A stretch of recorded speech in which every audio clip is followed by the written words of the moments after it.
ഞാൻ doctor Hanish Haneefa, ENT consultant, Thalassery mission hospital. ഇന്ന് ഞാൻ ഇവിടെ സംസാരിക്കാൻ പോകുന്നത് കൂർക്കം വലിയെക്കുറിച്ചാണ്. നിങ്ങൾ പലർക്കും കൂർക്കം വലി ഉണ്ടാവും. അപ്പോൾ കൂർക്കം വലി രണ്ട് തരമാണ്. ഒന്ന് സുരക്ഷിതമായ കൂർക്കം വലി, അഥവാ സിമ്പിൾ സ്നോറിങ്, അല്ലെങ്കിൽ സുരക്ഷിതമല്ലാത്ത കൂർക്കം വലി, അല്ലെങ്കിൽ ഒബ്സ്ട്രക്റ്റീവ് സ്ലീപ്പ് ആപ്നിയ, അതായത് ശ്വാസം ഇടയ്ക്ക് തടസ്സപ്പെടുന്ന തരത്തിലുള്ള കൂർക്കം വലി.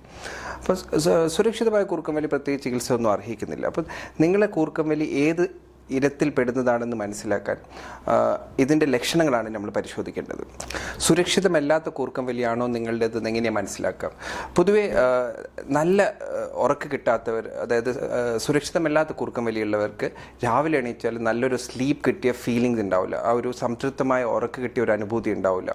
അതേപോലെ വർക്ക് പെർഫോമൻസ് കുറയും, പെട്ടെന്ന് ദേഷ്യം പിടിക്കും, പിന്നെ കുറേ ലേസി ആയിട്ട് നിൽക്കുക, മുമ്പ് എൻജോയ് ചെയ്ത ഹോബീസൊക്കെ പിന്നെ എൻജോയ് ചെയ്യാതിരിക്കുക, മുമ്പ് എക്സസൈസ് ചെയ്ത എക്സസൈസ് പോകാൻ ഓൾവേസ് ഒരു ഫെറ്റീഗ് ആയിരിക്കും, എല്ലാത്തിനും ടയേർഡായിരിക്കും. ഇപ്പോൾ പുറത്ത് പോകാൻ ആരെങ്കിലും പറഞ്ഞാൽ ഒരു ലേഡ് ബാക്ക് ഫീൽ ആയിരിക്കും.